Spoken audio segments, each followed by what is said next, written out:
ইউনূসরে এই সরকারের বিশ্বাস করা যায় না। শুনেন গোরখদক আব্বাস কি বলছে। আমি জানি যে আমার এই বক্তব্যের পরে অনেক আলোচনা হবে, অনেক সমালোচনা হবে, হতে পারে জেনেই আমি আজকের বক্তব্য এত চিন্তা করে আমি কখনো বক্তব্য দিই না। আজকের বক্তব্য আমি চিন্তা ভাবনা করে দিয়েছি, এরপর পরে কি হবে আল্লাহ জানেন, আপনারা যেন দোয়া করবেন। এই সরকার ইচ্ছাকৃতভাবে এই অপকর্মগুলো করছে। এই মুহূর্তে এই সরকারকে নিরপেক্ষ ভাবতে আমি পারছি না। এই সরকারের মধ্যে অবস্থানরত উপদেষ্টা যারা বাংলাদেশের নাগরিকই নন, তারা এই দেশ পরিচালনা করতেছেন। তারা কোনো উদ্দেশ্য আর পারপাস সার্ভ করতেছে এই সরকার কোনো পরিস্থিতিতেই গণবান্ধব কিংবা দেশপ্রেমিক সরকার নয়। তারা আসলে দেশ এবং জাতির শত্রু। একমাত্র বিএনপি একমাত্র আছে বাংলাদেশকে এখন বিদেশি শত্রু হাত থেকে রক্ষা করার জন্য। বিএনপিকে রাখা যাবে না। এই যে বিএনপি নিধন আন্দোলন শুরু হয়েছে, তারই একটি বিষয় হলো এইটা। প্রথম কথা, সে বলছে এই কথার পরে কি হবে সেটা সে জানে না। আচ্ছা, আপনাদেরকে আমি ঠান্ডা মাথায় একটা কথা বলি। এই কথাটা বলার সময় এই গোরখদক আব্বাস জানতেন যে তাকে অ্যাটাক করা হবে। কেন অ্যাটাক করা হবে জানেন? বলছে মির্জা আব্বাসের একটা কথা থেকে আমি শুরু করি। সে বলছে যে বিদেশি নাগরিকেরা এই দেশ চালায়। গোরখদক আব্বাস, এই সরকারের মধ্যে বিদেশি নাগরিক কে? তোমার মতো একটা চান্দাবাজ কথা বলতে গিয়েছে যে ডক্টর খলিলুর রহমান বিদেশি। তুমি ডক্টর খলিলকে বা বিদেশি নাগরিক বলার আগে তুমি তো প্রণয় ভার্মা এবং জেনারেল ওয়াকার এদের সাথে কথাবার্তা বলে এসেছো, তাই না? প্রণয় ভার্মাকে চেনো তো, যার সাথে তোমরা প্রত্যেক দিন হাসিনা ক্ষমতাসীন থাকাকালীন গণভবনে আর ইন্ডিয়ান হাই কমিশনে গিয়ে চা নাস্তা খাইছো। মির্জা আব্বাস, তুমি খাইছো, তুমি বুড়া খাইছো ওখানে। 5 তারিখে হাসিনা পালাইছে 5ই আগস্ট। আপনি ওয়াকারের দিয়া, ডক্টর আসিফ নজরুলকে দিয়া আগস্ট মাসের 23-24 তারিখে আপনার উপরে যতগুলো মামলা ছিল সব খালাস করাইছেন। অর্থাৎ ফায়দা লোটার ক্ষেত্রে আপনার আগে তো কেউ যায় না। দর্শকবৃন্দ, আমার কথা শুনে রাখেন। 5 তারিখে হাসিনা পালাইছে, 5ই আগস্ট 2024 এবং 23 এবং 24 August metropolitan magistrate court, high court এবং সুপ্রিম কোর্ট তিনটাকে ব্যবহার করে জেনারেল ওয়াকারুজ্জামানের সহায়তায় আব্বাসের বিরুদ্ধে যতগুলো মামলা ছিল প্রত্যেকটা মামলা ডিসমিস করা হয়েছে without having any investigation. Warsaw জনাব তারেক রহমান এখনো দেশে আসতে পারছেন না। একদিকে বলছে ওনার কেস শেষ হয়েছে, অন্যদিকে আসিফ নজরুল এবং জেনারেল ওয়াকার একটা আপিলের নোটিশ অফ আপিল ফাইল করে বসে আছে তারেক রহমানকে আবার কোথাও বিপদে ফেলানো যায় কিনা। অর্থাৎ বিএনপির জন্য মির্জা ফাক, আব্দুল আউয়াল মিন্টু, ইকবাল হোসেন টুকু, আমানুল্লাহ আমান, মোহাম্মদ সালাম, অর্থাৎ যারা তারা বেইমানি করছে বিএনপির সাথে, যারা তারা বেগম জিয়ার পিঠে ছুরি মারছে, যারা বেগম জিয়া এবং বিএনপির পিঠে ছুরি মারছে, তারা সবাই একত্র হয়ে বসেছে -2 ফর্মুলা। এবং সেই ফর্মুলাটা হলো বেগম জিয়া বাদ, তারেক রহমান বাদ, তারা বিএনপি চালাবে। এখন এই গোরখদক আব্বাস বলে এই অন্তর্বর্তীকালীন সরকার নাকি বিদেশিদের দ্বারা পরিচালিত। এই বিদেশিটা কে? এই গোরখদক আব্বাসকে কেউ যদি জিজ্ঞাসা করে তাই গোরখোদক। বিদেশিটা কে? একটা নামের কথা তারা বলেছিল, ডক্টর খলিলুর রহমান। এটা গোরখোদক আব্বাসের কথা না, এটা কাদের কথা জানেন?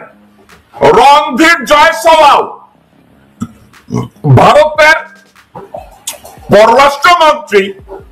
পররাষ্ট্র মন্ত্রণালয়ের এক স্পোক্স পারসন, তার কথা। ডক্টর খলিল নাকি আমেরিকান নাগরিক, বিদেশি নাগরিক। বিদেশি বলতে ভারতীয় হারামজাদাদের সংবাদ মাধ্যম বলে ডক্টর খলিল বিদেশি নাগরিক। জয়শঙ্কর বলে ডক্টর খলিল সে নাকি বিদেশি নাগরিক। এখন এখান থেকে পিক করেছে এই গোরখোদক আব্বাস, শিলং ফিরত রয়ের ট্রেনিং প্রাপ্ত সালাউদ্দিন। ডক্টর খলিল নাকি বিদেশি নাগরিক। দর্শকবৃন্দ, গোরখোদক আব্বাস, আপনি প্রথমত ইলিয়াস আলীর হত্যার সাথে জড়িত। ইলিয়াস আলীর হত্যার সাথে আপনি ওতপ্রোতভাবে জড়িত, কারণ ইলিয়াস আলী, হারিস চৌধুরী একত্র হয়ে সিলেটি গ্রুপ পরিবহন ব্যবসায় ভাগ বসাইতে চাইছে, টেন্ডারবাজিতে ভাগ বসাইতে চাইছে। সায়দাবাদ বিভিন্ন জায়গায়, গরুর হাট, টেন্ডারবাজি, মিউনিসিপ্যালিটি বিভিন্ন জায়গায় ভাগ বসাইতে চাইছে। ইলিয়াস আলীকে পৃথিবীর থেকে সরাইয়া দেওয়া আপনার জন্য অত্যন্ত গুরুত্বপূর্ণ ছিল। আপনি প্রতিদিন কোটি টাকা ইনকাম করেন, আপনি প্রতি মাসে কয়েকশো কোটি টাকা ইনকাম করেন। আপনি যদি কয়েকশো কোটি টাকা ইনকাম করেন, সেখানে যদি ভাগ বসায় ইলিয়াস আলী অথবা হারিস চৌধুরী, এটা আপনি মানেন নাই। আপনি শাহজাহান খান, সুব্রত বাইন, হারুনের মতো অফিসার, বিপ্লবের মতো অফিসার, আপনারা বেনজিরের মতো অফিসার, আপনি বেনজিরের বাসায় আড্ডা মারেন নাই, আপনি জুয়া খেলেন নাই বেনজিরের নিয়ে ঢাকা ক্লাবে। গোরখোদক আব্বাস, আপনি বেনজিরকে নিয়ে, হারুনকে নিয়ে, শহীদুল হককে নিয়ে, আমির খসরু মাহমুদকে নিয়ে আপনি জুয়া খেলেন না একত্রে? আপনি একত্রে মাগিবাজি করেন নাই? আপনি হাজতে গিয়ে আসাদুজ্জামান খান কামাল, বানরমুখ কামালকে দিয়ে আপনি আপনার হাজতের মধ্যে বেটি ঢুকান নাই? করছেন তো। এবং আবার দিনের বেলায় আপনি বেগম খালেদা জিয়ার পাশে বউরে বসায় দিচ্ছেন। বেগম খালেদা জিয়া কি করে? তো তোমার কাছে প্রণয় ভার্মা তোমার জন্য এ যুগের তোমার ইমাম, তোমার নবী, তোমার সবকিছু। তোমার কাছে তুমি পারো তো প্রণয় ভার্মার মতো লোকজনরে বাংলাদেশের নাগরিক বানায় দাও। ওয়াকারের সাথে তুমি একত্র হয়ে কচুখাতে গিয়ে ডিজিএফআই সদর দপ্তরের দোতলাকে তুমি রয়ের হেডকোয়ার্টার বানায় দাও বাংলাদেশে। আর তুমি কাকে বলছো যে বিদেশি নাগরিকরা এই দেশকে এখন পরিচালনা করছে? এই লোকজন গণবান্ধব না? এই সরকার জনগণের কোনো ভালো চায় না, দেশের ভালো চায় না। টেন্ডারবাজ, চাঁদাবাজ, কমলাপুর রেল ক্রসিং এর উপরে যে পিস্তল লইয়া খাড়ায়া থাকতো লোকজনের মাসের শেষের বেতনের টাকা হাতায় নেওয়ার জন্য, যে বলছে তার বাপে কবর খুইদা আর পুরি বিক্রি করে আর দপ্তরিগিরি করে শাহজাহানপুরের অর্ধেক মালিক হইছে। আপনি এগুলো করে কি দেশের বান্ধব হইছেন? আপনি জনগণের বান্ধব হইছেন? আজকের আপনি বলছেন নির্বাচনের কোনো নাম গন্ধ নাই। আপনি নির্বাচনের কি বুঝেন? আপনি গোরখোদক আব্বাস, আপনি দপ্তরিগিরি বুঝবেন অথবা পুরি বিক্রি বুঝবেন। আপনি মুক্তিযুদ্ধ করেন নাই, অথচ ভুয়া মুক্তিযোদ্ধা সার্টিফিকেট নিয়ে নিজেকে মুক্তিযোদ্ধা বানাইছেন।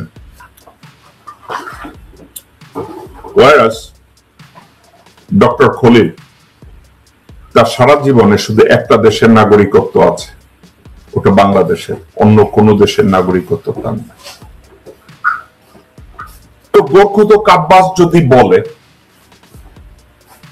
যে এই দেশ জনগণ বান্ধব না, দেশ বান্ধব না, গোর্খোদক আব্বাস, প্রণয় ভার্মা, ইন্ডিয়ান হাই কমিশন এর আগে যারা ছিল, প্রিয়া কি যেন নাম, তার আগে বিক্রম কি জানি ছিল, সে হর্ষবর্ধন শ্রীংলা, তাদের প্রত্যেকের বাসায় গোর্খোদক আব্বাস আপনি গিয়েছেন, মদ খেয়েছেন, জুয়া খেলেছেন, তাদের ওখানে নারীদের উপভোগ করেছেন। এই আপনি গোর্খোদক আব্বাস আপনি করেছেন, এবং এই আপনার উলঙ্গ ছবি এবং ভিডিও তাদের কাছে আছে। আপনি এখন যা করছেন, যেসব মন্তব্য করছেন, দিচ্ছেন, এগুলো দেশদ্রোহিতা।